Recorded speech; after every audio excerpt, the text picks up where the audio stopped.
to FinTalk. In today's episode, we're talking about how SME lending is changing the landscape or how to get capital. In today's episode, we have an absolute superstar, a subject matter in finance and P2P lending, and the founder of one of the first fintech businesses in the region, Craig Moore. Hey Craig, how are you? I'm very well. Lovely to be here. I'm so happy to have you here. So happy to have you here. So I was hoping you could tell me a little bit about yourself, essentially yourself, your journey, and from what I know, or what I've been told, it's your 10th year anniversary. Yes, Beehive, we launched November 2014. So, November 2024 is our 10th anniversary, which is Amazing. It's been an interesting journey. Yeah. Should I say happy birthday, happy anniversary?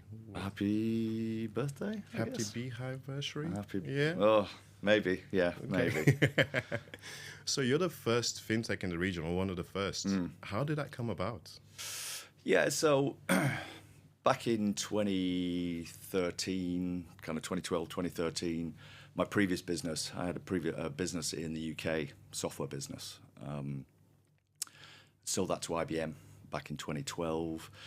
And coming off the back of that, became quite interested in the whole kind of peer-to-peer lending, funding models that were taking off in the UK, Europe, US.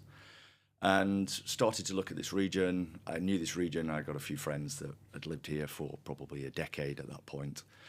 And I'd come back and forth, typically on holiday, and just started to think, is there an opportunity to actually bring that model to this region? Yeah. And also, was there an opportunity to build a Sharia-compliant finance product as well? So after quite a lot of investigation, coming back and forth, starting to look into the market, the models, the applicability, started on the journey of putting a team together and eventually launching back in 2014. So yeah, quite iterative, really, in terms of looking at it, because SMEs, just like everywhere else in the world, were struggling with access to finance, right? It's the usual, I guess, complaints globally that the SMEs are huge drivers of any economy. They're also huge employers within an economy, but they typically struggle to access finance to fund their growth. Why is that the case? I think a lot of it comes back to some of the economics.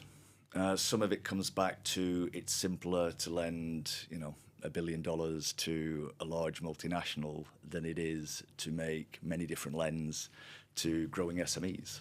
Yeah, and operationally, I think in the past, a lot of banks, lending was typically quite a manual-heavy role, credit committees, those type of things, and I think it just got to a point where it wasn't commercially viable for a lot of the banks to be doing lends to the kind of smaller micro side of the SME. So from a actual day-to-day process basis for the banks, the ROI just wasn't there. I think that's what you saw in a lot of different jurisdictions, right? And then you start adding the paperwork and also, particularly in this region, one of the challenges for a lot of lenders is that it's a 90% expat population. Right? So a lot of the businesses are run by expats. And there always used to be a challenge. If the business was struggling, then is that person going to get on a plane and leave?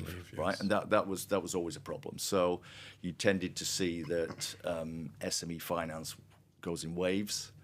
A few years, the banks will do a lot of lending into the SMEs. Then if there is a correction in the market, it's confidence, a lot of that liquidity gets pulled, and then the SMEs are struggling to further finance their businesses. So you've given a really good breakdown in terms of the journey so far and how you got to the point where you're at today. Now, for the day-to-day person in layman's terms, how does Beehive actually work? Sure. So we focus on the SME segment, right? So typically when an SME is going to a bank, they're obviously collating all the financial information. You're going to do a credit and risk assessment on that business. We do exactly the same thing. So a business will approach us. We will do an onboarding, a KYC, an AML, just like any other financial institution would do. We'll then do a credit and risk assessment using our own kind of proprietary credit models that we've built and just refined over the last 10 years. If the SME successfully essentially reaches the standard of what we think is a creditworthy business, then we will put that onto our marketplace, and investors are then able to invest small amounts into that. So for the investors, we create an asset class, right? So you as an individual might be putting a few hundred dirhams into a particular business, right? You know the business, you like the business, you're able to take 10,000, 20,000 dirhams of your money, spread that across 50 or 100 different businesses, all with relatively small amounts of money, diversify your risk, and then just treat it like an asset class. It's fixed income return. If we look at the average returns for our investors over the last 5 or 6 years, net, it's been about 10%. So if you think, obviously the dirham is linked to the dollar, so it's about a 10% dollar return on average consistently, which is a decent return on an asset class. More than decent. And then every time the SME is making a repayment, we'll manage all the repayments, we'll manage all the fractionalizing kind of movements of the money back to the investors. And for the investor, they're just running an account, and they can be fairly hands-off. Once they've invested a few businesses, they tend to use our automatic tools, so they're able to just auto bid and just say, I want to put X amount in businesses like this, or for this risk rating, go. Tell me more about that auto bid functionality. It seems really interesting. Yeah, it was quite interesting. Before we use fixed rates now, but the first 3 or 4 years, we actually used what they call a Dutch auction.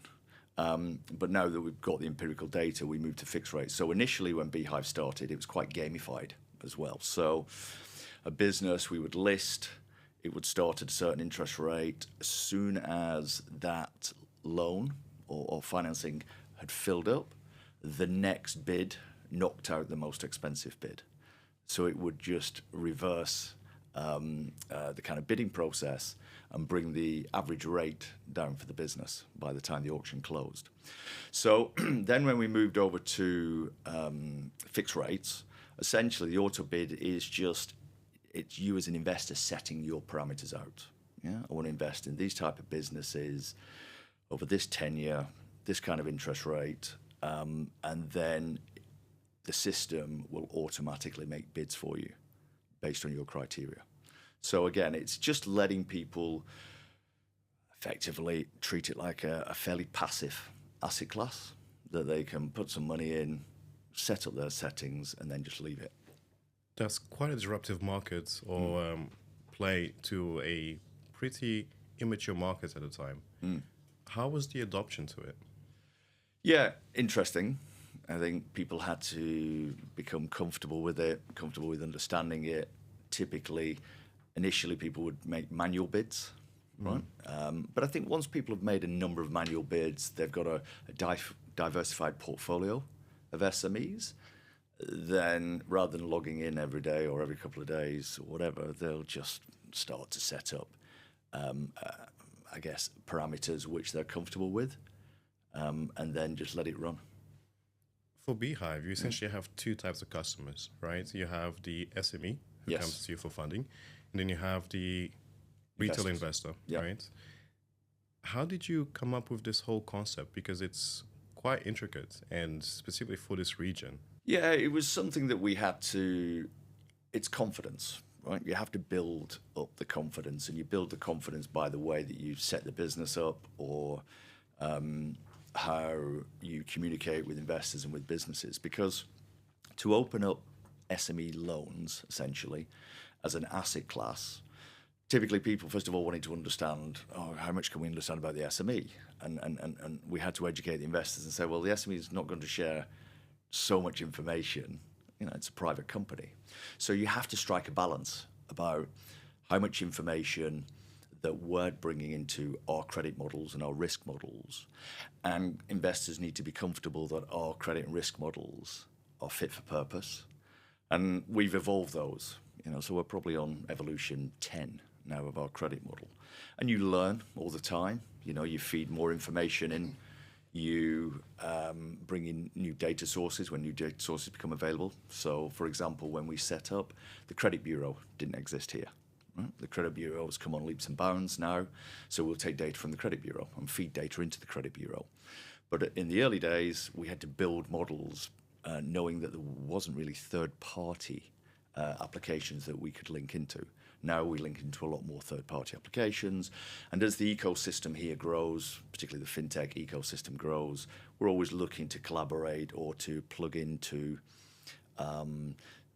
data sources that allow us to accelerate how long it takes us to give a credit assessment.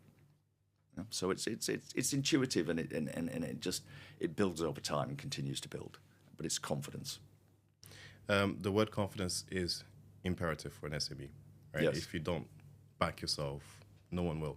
Yeah. Right. And interesting enough, you're actually backing the SMEs as well. What kind of challenges do they usually face when they're starting to think, maybe I do need some finance? Yeah, one of the things that we saw, and in the early days we started to focus on is, and this has only accelerated, but you started to see around 2014, 2015, a lot more kind of service businesses, knowledge-based businesses setting up. And they really struggled to get finance, because if you're renting a two-man shared space office, or you're working from home, right? You're building a business, it's all online, it doesn't have any fixed assets, the only thing you've got is a couple of Apple Macs, then traditionally it was hard for banks to lend against that.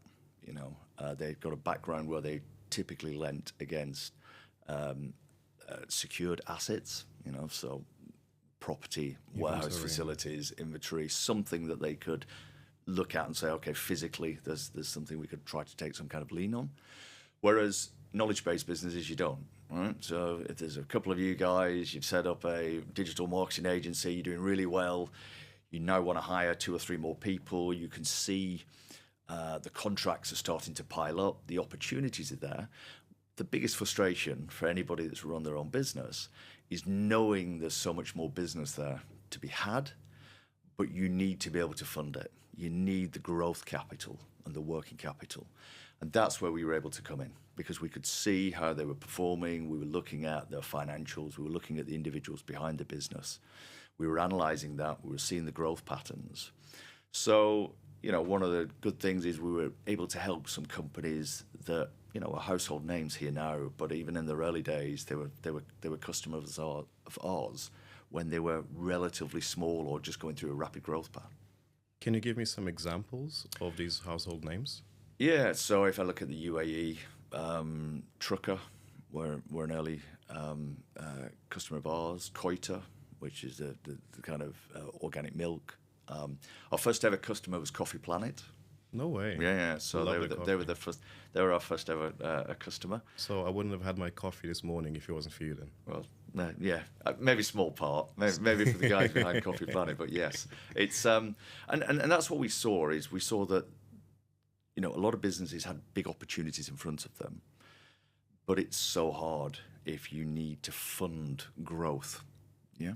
And I think that was one of the challenges for a lot of businesses. They were just struggling to kind of get the message across to maybe some of their banking partners.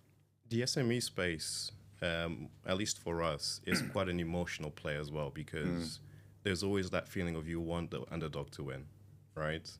And for you're providing that functionality to the SMEs.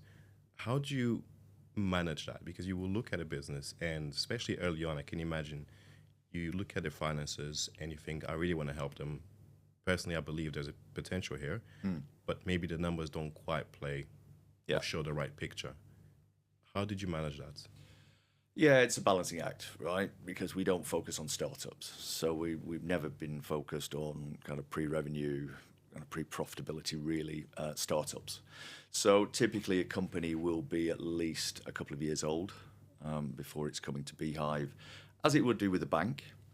But what we're trying to do is we're trying to give them the easiest process possible. Yes, the numbers have to stack up. Yes, they need to be hitting the criteria because we have a duty of care to the investors. Yes. Yeah. So as much as we want to support the SME environments, and we do as much as we can, there are some times we just have to say, listen, we can't help you because we wouldn't be doing right by our investors if we're putting on, an inordinate amount of risk because an SME is, it just isn't performing, the numbers aren't there.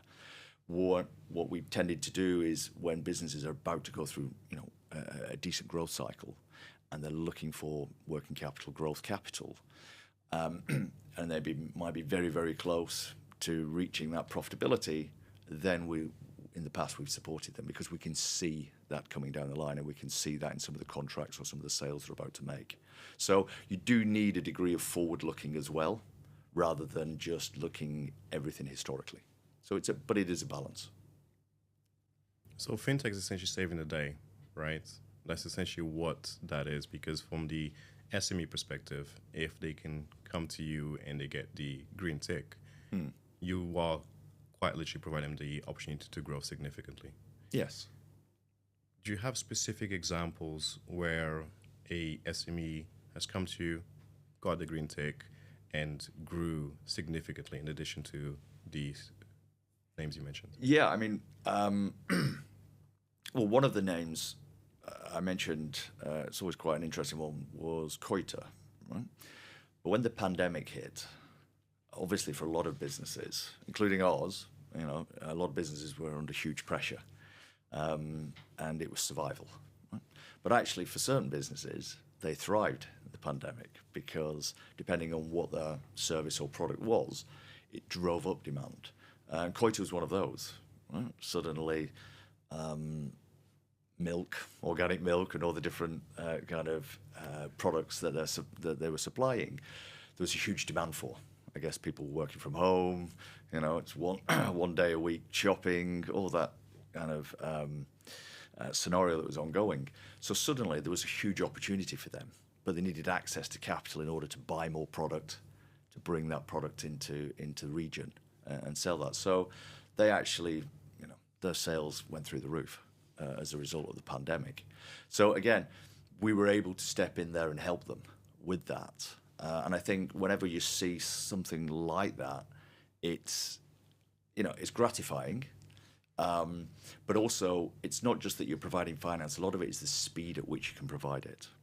So it's the ability that for an SME, they'll always look at what's the interest rate, consider some of those costs, and that's natural. Right? As a business person, that's natural. But actually, it's time to finance that's more important for SMEs. So when an SME identifies a need for finance, it's typically because it's seen an opportunity to buy stock, sell stock, an opportunity to hire some people to grow, to take on a new contract, right? Or to win over a new potential client. So when they identify that, they need to access that finance quickly. Yeah? They can't take months and months because they may lose that opportunity. And that might have been the opportunity to take their business to the next level. So that's why it becomes even more important to focus on the time to finance and how long does it take to be able to assess a business, and if they pass, distribute the money so that they can go out and grow their business. How do you help with that? So for us, we've always focused on how long can we kind of take to turn around that request. Sometimes we have challenges on the funding side because we get too much demand from SMEs rather than liquidity with investors. But, if an SME gives us all the information we require, we can give them an in principle within 24, 48 hours. No way. Right? So, the ability to do that, and it's the communication as well. Because even if you're going to say no to an SME, if I'm an SME owner, and I know I'm not going to get the loan, I'd prefer to be told quickly rather than to wait a couple of months. It's gone into a black box. Suddenly somebody comes back to me 2 months later and says, sorry, we can't help you. For us, it's about can we focus on giving them an answer yes or no as quickly as possible. And obviously if it's yes, then we're helping them finance. If it's no, then at least we're not dragging that out and they can look at alternative sources. You also mentioned a really important point in terms of the pandemic and how a lot of businesses struggled or thrived through it. Yes. What about Beehive? How was that journey for you? Yeah, it was tough initially, predominantly because lending is a confidence game, really, right? If you think, you said before, we have two customers. If we don't have the liquidity, we can't lend. If we can't lend, we don't earn money. We don't earn money, you go out of business. So you need both sides of the equation in order to be successful. And when the pandemic hit, I mean, it was a double blow for us because we were just weeks away from finalizing our largest fundraise. So all the work had been done, legals had been signed, kind of agreed, everything was in place. Pandemic hit. Suddenly we were scrabbling to, how do we deal with this, right? Just like everybody was. But when you're relying on investors putting money over the platform and investors don't know if they're going to have a job as a result of the pandemic, guess what they do? They pull their cash. They're not lending to businesses. Everybody's worried and concerned what's going to happen to the economy.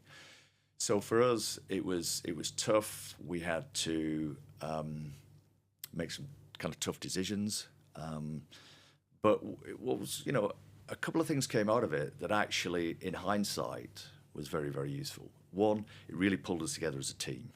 Right? So everybody took pay cuts as we kind of worked our way through.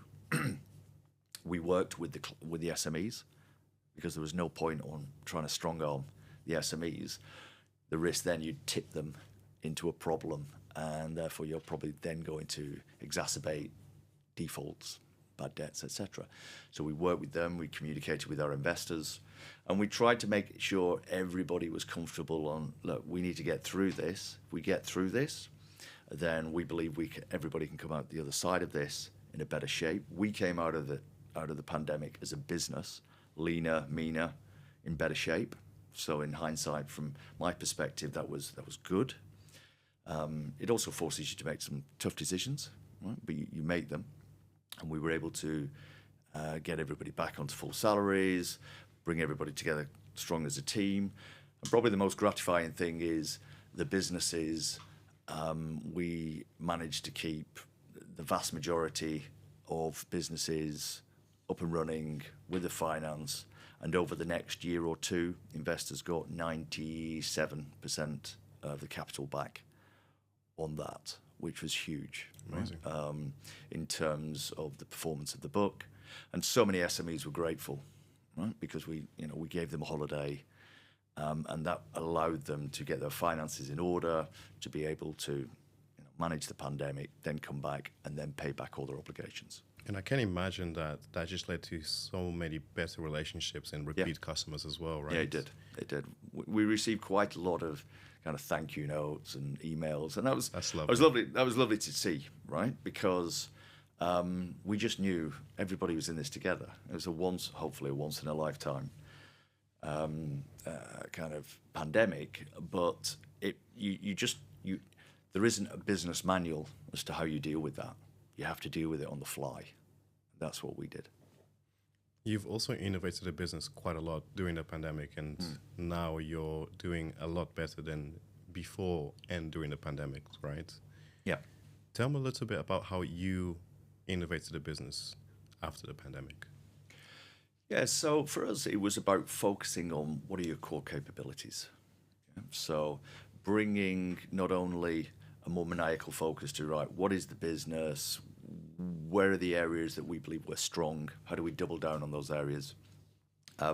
We also started to do a lot more collaboration, right? So yes, we're a fintech. Yes, we started disrupting. But I've always believed that, particularly in the finance sphere, that the big opportunity for fintechs in a lot of cases is to collaborate with a lot of the existing players. You've got to find the right models. You've got to find an alignment of ambition, an alignment of vision amongst the senior people on both sides of the party. But, we will bring the innovation, we'll bring the kind of faster way of not just thinking, but trying to put things in place. We're classic in a startup in that we'll try something. If it fails, we'll fail fast as well. How fast fell forward? Yeah, just because there are a lot of times where you need to try a few things to see if they'll stick, right? Some things that on a whiteboard are no-brainers, then you take them to the market, just doesn't work for one or other reasons. Other things that you're questionable about actually surprise you, and you suddenly find out that that product is attractive to the market, or people are interested in what you're doing. So I think for us, coming out of the pandemic, identifying that there's collaboration opportunities, we started collaborating with banks in KSA, so going to market and effectively being their SME lending department. And that was really based on the performance of our book up to that point and our NPLs, because we'd got market-leading NPLs, non-performing loans. That gave a lot of confidence to the C-suite in the banks to say, okay, we trust Beehive, and we will work alongside, and we'll put our balance sheet to work alongside Beehive. So by doing these partnerships, a huge requirement is for the partners, banks, SMEs, to have a clear appetite for innovation, because that's essentially what you're doing. You're bringing in you brought in a new concept to the region. How was the adoption to this innovation, and how did they innovate on their side as well? Yeah, I think for a lot of banks, it's it's something new. So you're each finding your way, kind of feeling your way forward a little bit. And, at times it can be frustrating, because if you're a smaller fintech, you're used to moving faster. If you're a larger bank, you have other obligations that you have to do. So a lot of it is managing the tension of speed and innovation. So we would try to almost do a kind of a crawl, walk, run approach. So, first of all, don't try to do the big bang of integrating systems from day one, right? Yes. It's just too difficult. There's too many friction points. What you have to do is you have to bring people round with the idea that they can start to see the benefits. They can start to see points of friction that they could remove, points where you can innovate to speed up processes or approvals. And it was really that for us was about, we need to kind of lead them by the hand, but also be mindful of where the bank's friction points were, and how do we help people in the bank articulate that to their other stakeholders. Yeah? So a bit like when you're doing enterprise software sales, you have to bring a lot of people on board, right? Because very few people can say yes in an organization, but lots of people can say no. So what you have to do is you have to be able to get around and educate and share information with many different people. And that in itself is a degree of innovation, how you articulate what the end game looks like, where the ambition needs to lie. And that for us was a huge learning curve, but something you have to do. But once you've done it once, you learn a lot of lessons from that. So your next kind of discussions with banks become, not just quicker, but you know the hot topics. You know the areas where you'll hit resistance, and you typically know how to overcome that resistance by being collaborative and open and transparent. What were the learnings that you took from those initial conversations with the banks, the friction points, and how you address those? Yeah, so I think whenever you are talking with any kind of financial institution that's regulated, you have to show that you understand and appreciate the regulatory oversight and the regulations that are required on their side as well as on your side, and how you can bring those together with an alignment. So for us, we needed to prove ourselves a lot in the whole regulatory kind of framework, our KYC, our AML. Before you even get into the credit and risk assessment, it's do you understand the risks that the banks are concerned about in that area? So in fintech in particular, and when I talk about two types of business, there's fintech and tech fin, right? If you're a fintech like ourselves, it's regulated, you need to show you understand the regulatory landscape as well. so that you can not only put the bank's risk department at ease, but you can have kind of meaningful conversations and be able to highlight where the risks are and how you mitigate those and how everybody can become comfortable about that. Whereas obviously if you're more like what I call a tech fin, i.e. you're providing technology to financial institutions, then that's more of an IT business operation relationship, and it's less about regulation. Great, this is super insightful, the way that you're explaining and breaking down how businesses went through a very specific journey and how some of the banks had to also identify how you worked, and you primarily identified their requirements, in particular with compliance. Is there a world where you think SMEs can, well, actually, let me reword that. When an SME is looking into their funding, right, and they're trying to figure out who do I go to, how do I get there, what are the key things that they should be considering? Is there a case where do we go to the banks? Is there a specific player in the market, Beehive, and how do we initiate this conversation? So I would say the first thing for any SME is to make sure that they are maintaining their accounts. They are keeping as much kind of digital records as possible, because a lot of it's about sharing of the information, right? The speed at which an SME can collate the information for a Beehive or a bank to assess that application is critical, right? So typically when we see well-organized SMEs that are, they're on top of their finances, they understand their business, the business owner understands why he's taking the money, what that money's going to be used for, understands his numbers, yeah? You take a lot more confidence from that. Can then back that up by providing the numbers, in a format that is easily to digest. You've not got paper records all over the place. You pull that together. They're the businesses that give a lot of confidence to the likes of Beehive or the banks that, okay, yep, this on paper or initial inspection, this looks strong case. They know the business. They keep good records. And as a result of that, we feel a lot more confident in terms of making this lend. So I think that's one of the things that in the past I used to see. If SMEs didn't have that, they weren't particularly organized, it doesn't imbue a lot of confidence, right? If they're taking weeks and weeks and weeks to pull what should be relatively simple information that should be at the fingertips, they don't do that, that becomes a challenge. Is that something that you see a lot happening in this region? It's something we used to see a lot. I think it's getting better, partly probably because you've got things like VAT now. So yes.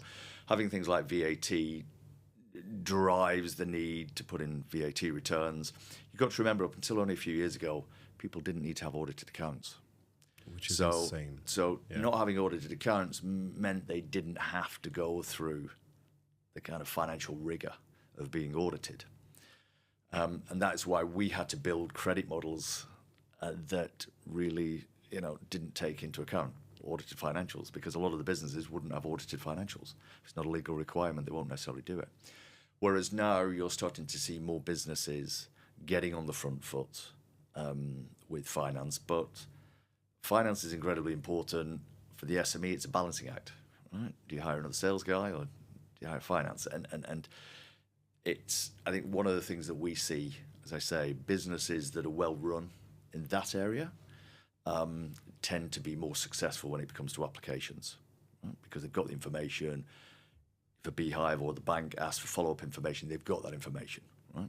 Have you got your accounts payable, right? Have you got your accounts receivables? Have you got all these kind of information that somebody should be able to say, yeah, let me just run that for my system. Yes. Right? And that's getting better here. But I think as the businesses are smaller, at some point, the financials need to be more expansive. And it's that tipping point of when they get there. Traditionally, when a business isn't successful with their application, is that because they didn't have their finances in order? It tends to be a number of things. One, either the business just isn't strong enough financially, in our view, to make the repayments. So that's the kind of typical reason. If they don't have the finances or can't provide the information to the follow-up questions as a result of the credit assessment, that then starts to go, there's two things you look for whenever you lend money. Customers, it's the ability to repay and the willingness to repay. So if they have the ability to repay, but they don't give you the impression they've got the willingness to repay, that's an issue. So when you're looking at that, you're looking at the individuals behind the business. You're looking at the ability to provide that information in a timely manner, that ability to be able to comfortably answer the follow-up questions, not get defensive, be able to explain why these transactions happened or these transactions, what they meant, and there's a rational reasoning for those. People start to become secretive or a bit furtive around that. That's a flag. Right? That's an issue. So a lot of it is about trying to look, and then of course, if you're looking at something like the credit bureau, there's no point lending 1 million dirhams to an SME and the SME looks okay to find out that the individual behind the SME is 10 million in debt, right? That's going to give you some cause for concern. Yes. Yeah? So, it's a combination of things. You're trying to look at the business. You're also trying to look at the people behind the business.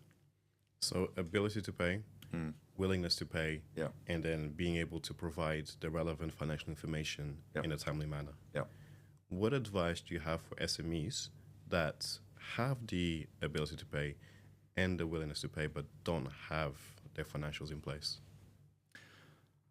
Well, the short answer is get your financials in place. I think, look, it's probably never been easier, right? It's never been easier.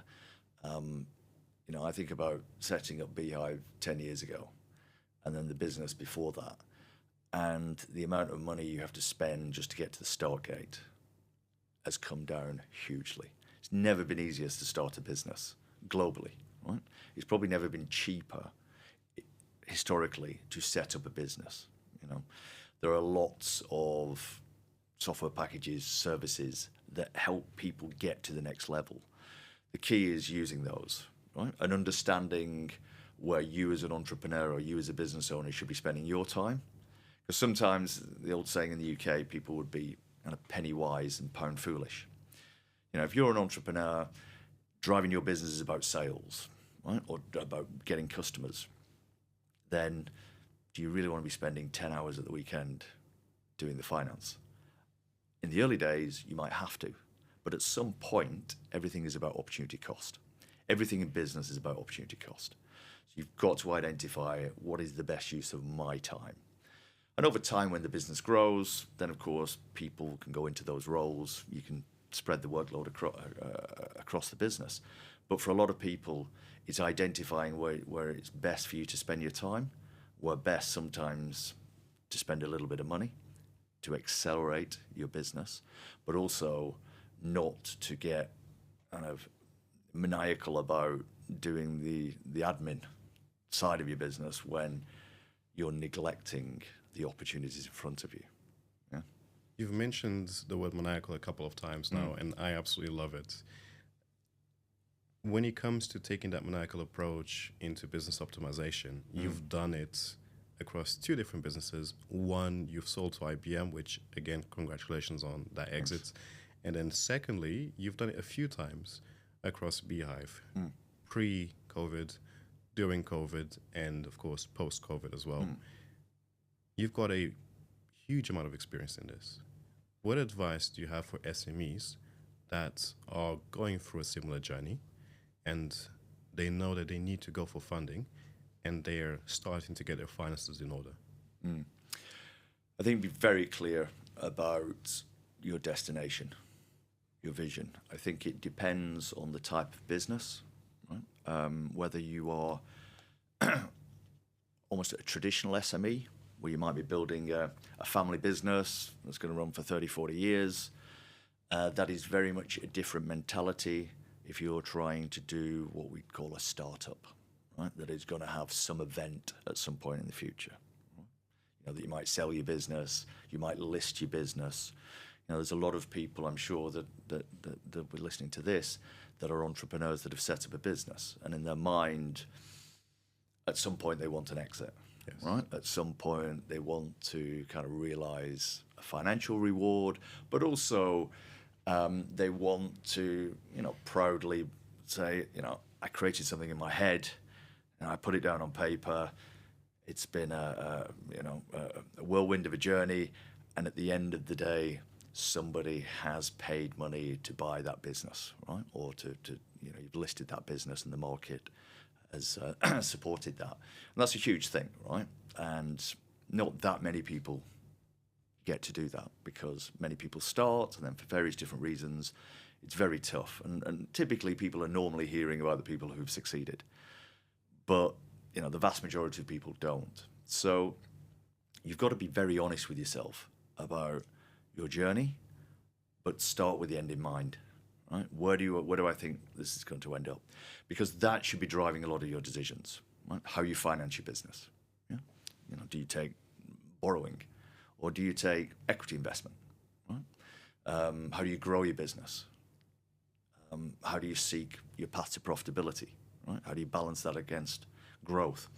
There's an awful lot of things to consider, but depending on what kind of business you are, should determine what kind of financing you take. For some businesses, you know, they don't need any equity investment. They are making strong sales. They might need some working capital, some short term to finance invoices, right, in order to help them accelerate. For others, they need some, you know, 2-3 year loans in order just to grow the business, but they've got a solid footing. They can see how they're going to grow. That's manageable. Other businesses, they know they're in a race, right? For them, it might be, listen, we need to take equity, right? We need to raise $1 million, a couple of $1 million, and we need to go quickly, and we need to grab market share. And understanding where you're trying to take your business and what kind of business that is, I think everything starts from that.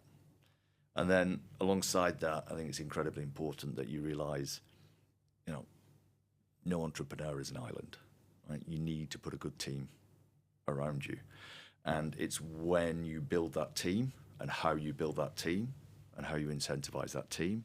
Again, it comes back to, can you build a narrative that excites people, that they want to come on board, they want to work alongside you, they want to achieve something hopefully great. They understand it's going to be tough. They understand that if everybody's successful, there is a reward for them. But you've got to be able to kind of convince people to do that, right? Particularly if they're then leaving a solid corporate job to take that risk with you. And so I think for me, when I you know, kind of startup entrepreneurs ask my opinion, it's start with the end in mind. Be very clear about that. You've got to have a passion for what you do, because if you don't have the passion, it can get a lonely road. And it's a relay. You need a strong team, because there are days when you just don't want to get out of bed, right? You know, Yeah. There are days when it's great and the days when it's tough. And you've got to try to keep it as level as you possibly can, because typically things that you think are, you know, it's the end of the world, never really is. And things where you're going, this is absolutely fantastic, we're on top of the world, typically something happens that just brings you back down to earth. So, you know, having that kind of vision, having that passion and belief, and having that teamwork, you need to put that in place, but it depends on what kind of business you're trying to grow. It's absolutely clear that you have that vision, that passion with everything that you've done with Beehive. What's next for Beehive? Yeah, so for us, we're on I call it Beehive 2.0, right? So even though we're 10 years old, we've got some ambitious targets for the next few years. So we're looking to try to 10x the business. Wow. So for a 10-year-old business to try and drive your business by 10x, you know, it's no mean feat. But what I've found is that it's something that the team can get round. It galvanizes. It's exciting. It'll take us into some scary places, because to 10x the business, we really need to push ourselves. You know, we need to be driving ourselves daily to achieve it. But we think the opportunity's there. Now that we're part of EAND, which is obviously a global multi-billion dollar organization, they're helping us drive that. We see the market is still huge for us, even though we're a sizable player in the business we do, we're still only scratching the surface. So I want to be able to have my team get excited about the next journey, right? And be able to look at it and say, hey, they're sitting with their friends in a few years' time to say I was part of a 10x business in 3 years. Not many people get to do that. So yeah, exciting. We'll see where we get to, but yeah, I'm looking forward to it. That's very, very exciting. Did you know, in your head at least, that you'd be here at this point? Honestly, no. I think we're always framed by our previous experiences. The last business, Butterfly, that was sold to IBM, from start to exit, that was 3 years, which is very quick for a software company. Amazing. So that probably clouded my view a little bit, and I thought, Beehive would be something like a 5-year journey. I wouldn't, if you'd have asked me at the start, would you still be, doing Beehive in 10 years' time? Hand on heart, I'd probably said no. But when we've been through ups and downs, when you feel you've got still things to strive for, there's still things to be done, that's what excites me, right? So, I have an incredible team. They don't need me day to day to run the business, right? The business runs itself. It's over 100 people across lots of different functions. My job is leadership, right, and strategy. It's my job to say we're going over there, and this is how I believe we can do it. They're then going to put all the tools in place. They're going to put the management structures in place. They're going to kind of drive the daily agenda. But for them to do that, they've got to believe in the strategy. They've got to believe that it's achievable, and they've got to have an idea about how we're going to achieve that. Yeah. So my job is to be able to kind of point that direction out, break down how I think it can be done, and then be able to motivate people as we go forward. But no, I didn't think I would be doing this 10 years later. You've had a truly inspiring journey. Thank you. Honestly, it's so impressive. Thinking of final thoughts, what advice do you have for the SMEs, the directors, the CEOs that want to be in this specific position where today they don't know exactly what tomorrow is going to look like? What would you say to them? Or what would you say to a younger self? I think, I know I would be hugely focused on where I want to end up. Yeah, I think for businesses, you're an early stage business, there's an opportunity, the market's growing, the GCC is a growing region.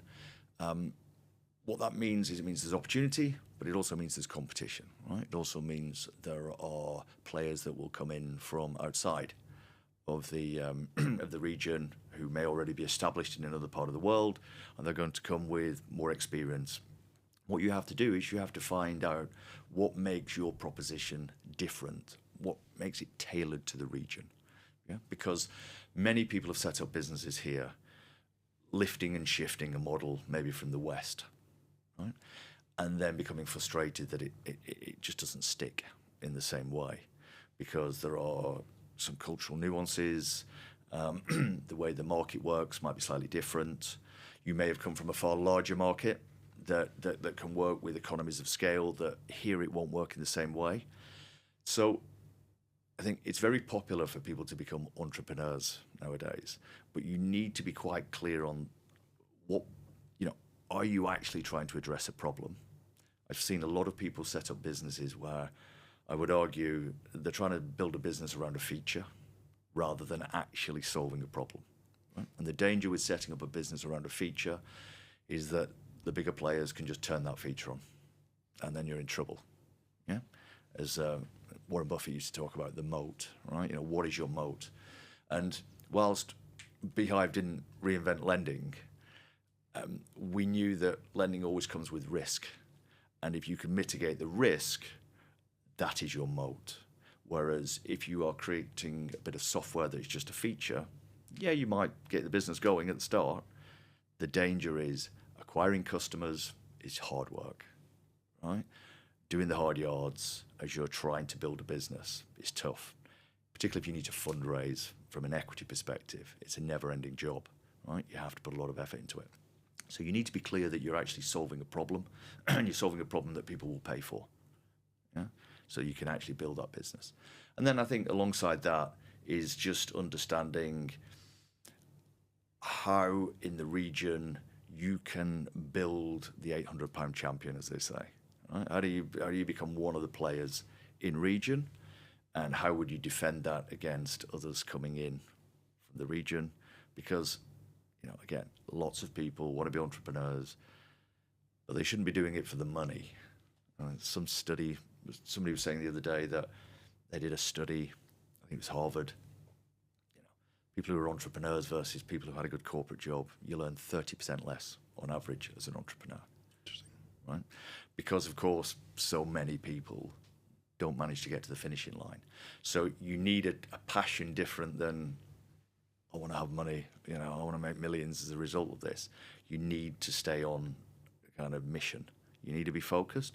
You need to be prepared to put in the hard yards, and you need to be prepared to kind of stand up and be counted, because it is tough, right? And things like finance, things like they're all going to become applicable once you get to the right stage. But that business has got to build first of all. You've got to get paying customers first of all, and you've got to be able to have a business proposition that people believe in. For businesses that want to reach out to you or to Beehive, what's the best way to get in touch? Yeah, the best, the website, so beehive.ae, and it's pretty simple for people to do that. And I think all we'd say is, we've got some, as I said, some fairly ambitious plans. Hopefully we'll be making a few announcements as well, which I think will add to this market, that helps support the 10x journey. So the beehive.ae is the first port of call.